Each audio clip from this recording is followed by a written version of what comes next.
Queridos amigos, sejam bem-vindos ao canal Videira Espírita. Meu nome é Cristina Brito e este é o programa Gotas do Evangelho. Aqui juntos vemos as mensagens do Espírito Emmanuel, mentor de Chico Xavier, não é? Recebidas pela mediunidade do nosso Chico Xavier mesmo, não é?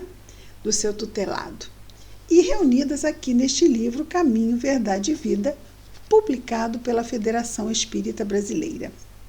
Hoje nós vamos ver juntos a mensagem de número 107, Vinda do Reino. Os amigos gostam do canal, acham que o trabalho é um trabalho que vale a pena ser divulgado.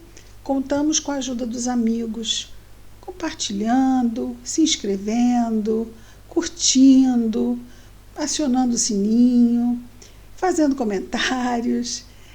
Todas essas ações nos ajudam para que esse trabalho, que não é nosso, nós somos apenas aqueles que estamos realizando juntos aí também com os amigos, o trabalho pertence ao Senhor, para que esse trabalho possa chegar ao maior número de pessoas. Então, nós agradecemos sempre muito aos amigos. Nessa mensagem, Vinda do Reino, Emmanuel vai destacar aqui o versículo 20 do capítulo 17 da narrativa do Evangelho feita por Lucas. E são palavras de Jesus nesse versículo. O reino de Deus não vem com aparência exterior. O reino de Deus não vem com aparência exterior. Então, o reino de Deus não vai se revelar aos nossos sentidos físicos. O reino de Deus vai se revelar dentro de cada um de nós. Cada um de nós a seu tempo. Então, os nossos sentidos físicos não podem imaginar, a gente pode imaginar como está sendo o trabalho de elaboração e conquista do reino de Deus do nosso companheiro? Não, porque só nós, nem o outro pode imaginar. Só nós e só o outro sabe de si e nós de nós. Às vezes a pessoa pode nos ver tranquila,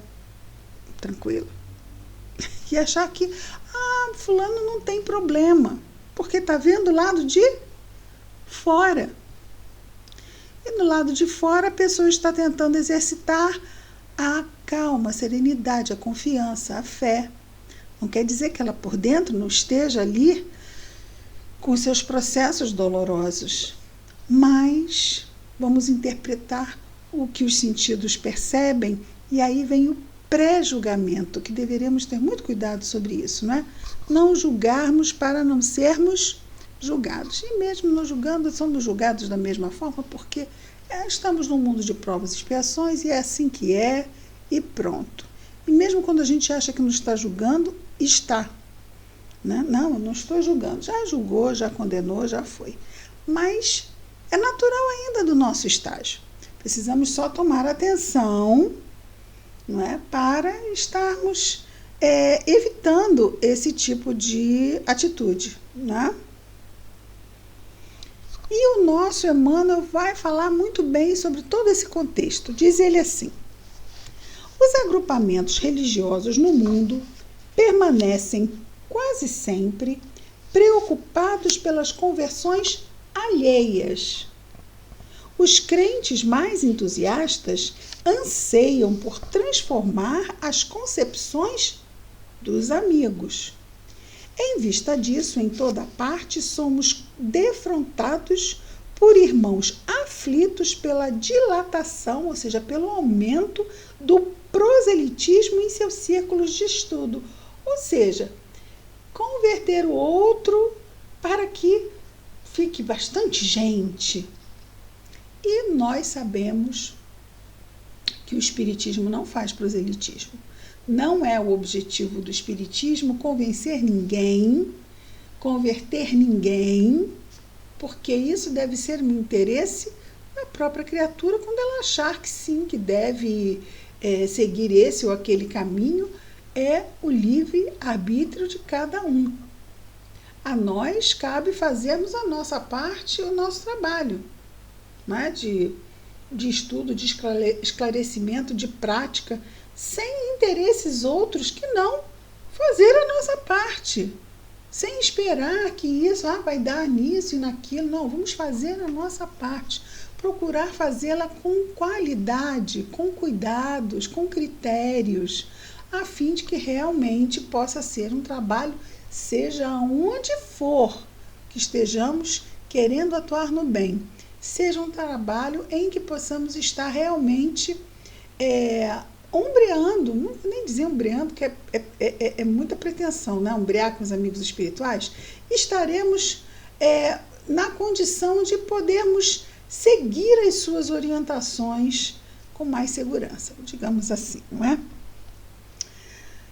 E o nosso Emmanuel continua dizendo assim: semelhante atividade, ou seja, a preocupação com a conversão do outro, com esse proselitismo, semelhante atividade nem sempre é útil. Vejamos como ele é caridoso conosco, não é?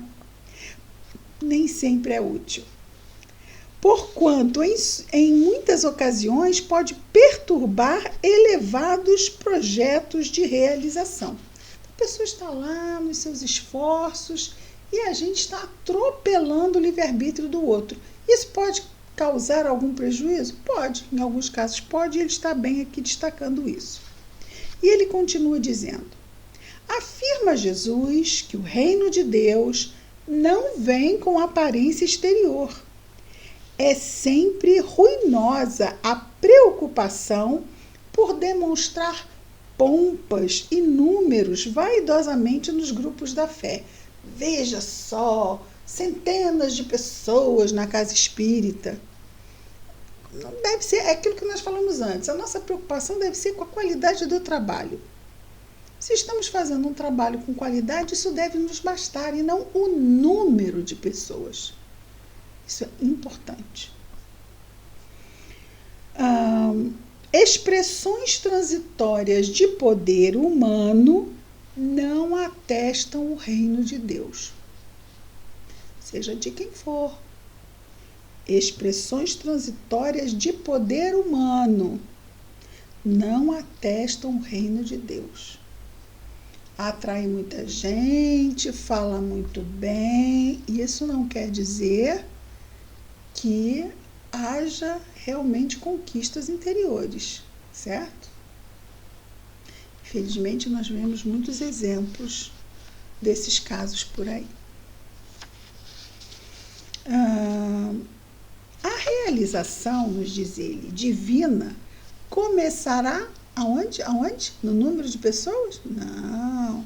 Começará no íntimo das criaturas, constituindo gloriosa luz do templo interno, que nós costumamos chamar de coração. Não surge a comum apreciação, porque a maioria dos homens transitam semicegos através do túnel de carne. Ele usa figuras ótimas aqui.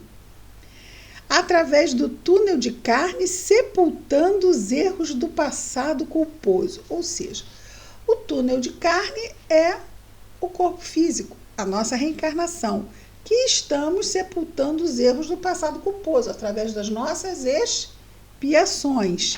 Então, quer dizer, o termo certo é realização divina. Ela não vai ser facilmente percebida pelo exterior, muitas vezes não. Mas por quê?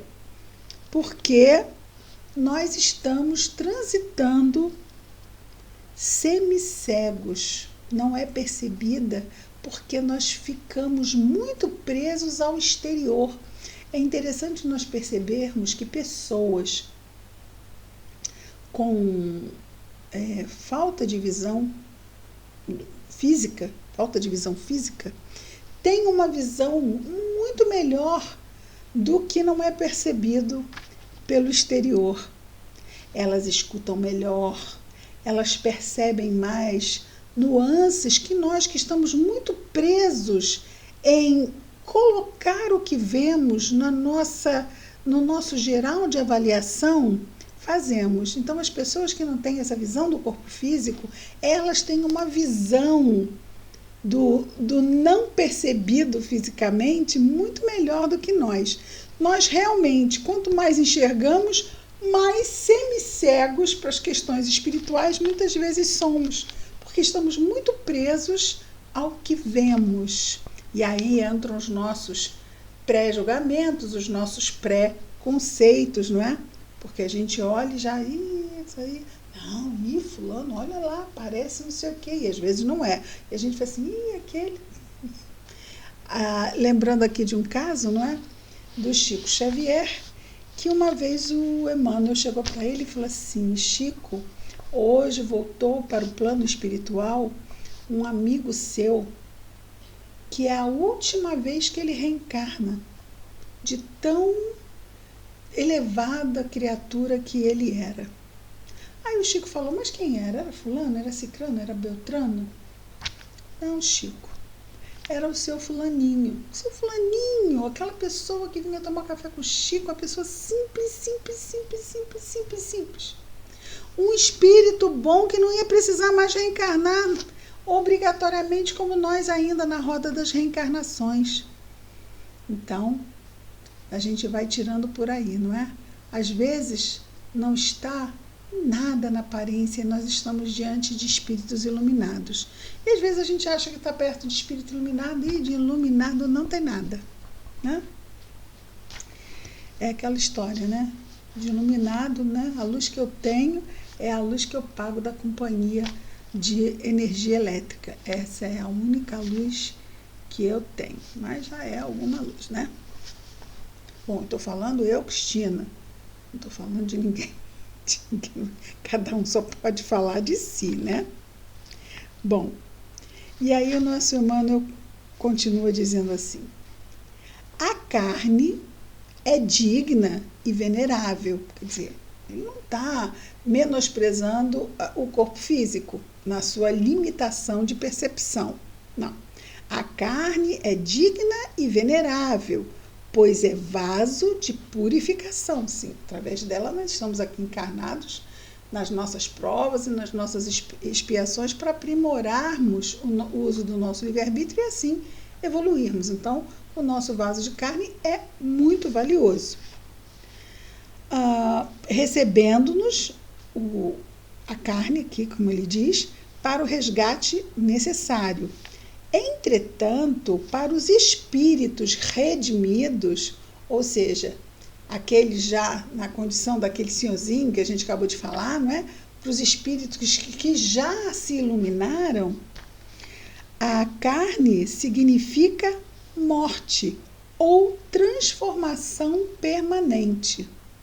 Então, para eles, o que é carne? Carne é morte, porque o espírito é imortal, mas é carne. A carne é transitória. Morte no sentido dessa característica de transitoriedade que marca a carne para nós, não é? Pensando aqui na nossa encarnação. O homem carnal, em vista das circunstâncias que lhe governam o esforço, pode ver somente o que está morto. Olha que interessante. Ou aquilo que vai morrer. Ou seja, ele só pode ver o que os olhos da carne mostram para ele. Nós, espíritos deste mundo de provas e expiações, somos ainda, porque estamos neste mundo, espíritos imperfeitos, né? E sendo assim, ainda muito materializados. Então, realmente, o que nos chegam pelos sentidos físicos é algo que nos impacta muito e que compromete a nossa percepção e a nossa ideia sobre as coisas. Então, ele vai dizer, o homem carnal, em vista das circunstâncias que lhe governam o esforço, aqui nesse mundo, pode ver somente o que está morto ou aquilo que vai morrer. Morto e vai morrer entre aspas, ok? Porque morte não existe. Até esse corpo aqui, ele se transforma, como diria Lavoisier, na natureza, nada se perde, nada se cria, tudo se transforma. Então, esse corpo aqui, quando nós o deixarmos e ele for devolvido à natureza, ele vai se transformar em outros elementos e a vida vai seguir. em outros elementos, não mais neste corpo que nos serviu de habitação temporária. E ele conclui dizendo: o reino de Deus, porém, quer dizer, esse corpo aqui, né, ele vai morrer. Então, os nossos sentidos estão comprometidos ainda quando no estágio em que nós estamos, não é? E damos muito valor ao externo, que é percebido pelos sentidos. O reino de Deus, porém, divino e imortal, escapa naturalmente à visão dos humanos. Humanos aqui encarnados, não é? Então, o reino de Deus que não é exterior, que está dentro de nós, mas como nós estamos muito materializados, né, lembrando aqui, não é, que o próprio Judas Iscariotes entregou Jesus porque achava que Jesus, sendo pressionado, já que ele era o rei, ele ia mandar descer seus anjos e tomar o poder aqui. Ele achou que ia ser tudo aqui, porque ele, materializado, ele achava que o reino de Deus era aqui, e não é. 2000 anos depois, nós já temos condições de entender isso. O reino de Deus, nos diz Emmanuel, porém, divino e imortal, escapa naturalmente à visão dos humanos. A visão física. Daí temos que o quê? Exercitar a nossa visão espiritual, não é? Jesus dizia: aqueles que têm olhos de ver, que vejam. Mas não seriam esses olhos, não é? Os olhos da carne. Os olhos de ver, exatamente os olhos extracorporais, né? Os olhos espirituais, os olhos da sensibilidade, da percepção além da matéria. Às vezes a gente vê uma pessoa limitada no sentido de um erro, que seja uma pessoa agressiva, que naquele dia nos vem com uma resposta torta, e a gente já a condena. Mas a gente não sabe o que ela está passando dentro dela. Será que se a gente estivesse passando uma luta que talvez seja terrível dentro dela, nós não estaríamos também assim? Então, muitas vezes nós estamos muito prontos para a censura e pouco ainda disponíveis, por vezes, para a compreensão. É difícil? É difícil mesmo, é difícil. É difícil. Por quê? Porque é automático, a censura vem assim, ó. Quem fulano pensa que é? Não sei o quê, porque é isso, porque é aquilo. Esses são os nossos padrões mentais antigos. Mas é aquilo que sempre repetimos. Não podemos impedir o passarinho de pousar na cabeça, mas podemos impedir ele de fazer um ninho. Então eu tenho respostas automáticas, mas naquilo que eu estou lá, eu estou condenando a criatura, né?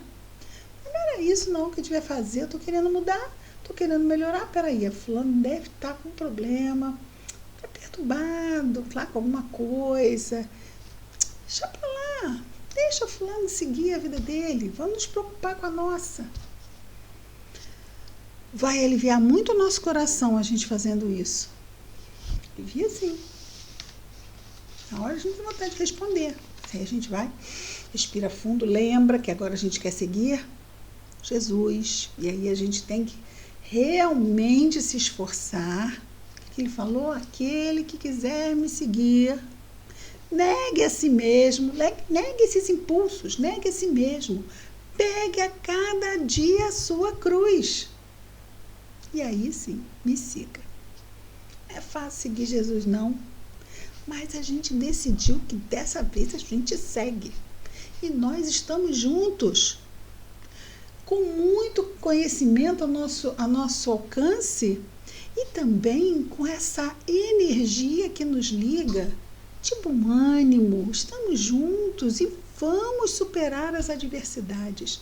Estamos superando as adversidades, um dia de cada vez. Vamos então à nossa oração de hoje? Vamos sim. Vamos orar ao nosso Mestre amado. Querido Mestre amado Jesus, obrigado, Senhor, por mais este dia.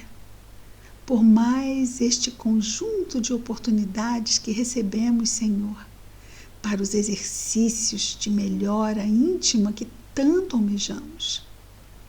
Queremos e estamos trabalhando, Senhor, essa instalação do Reino de Deus em nós. E te agradecemos tanto, Senhor, por ter nos trazido o Evangelho.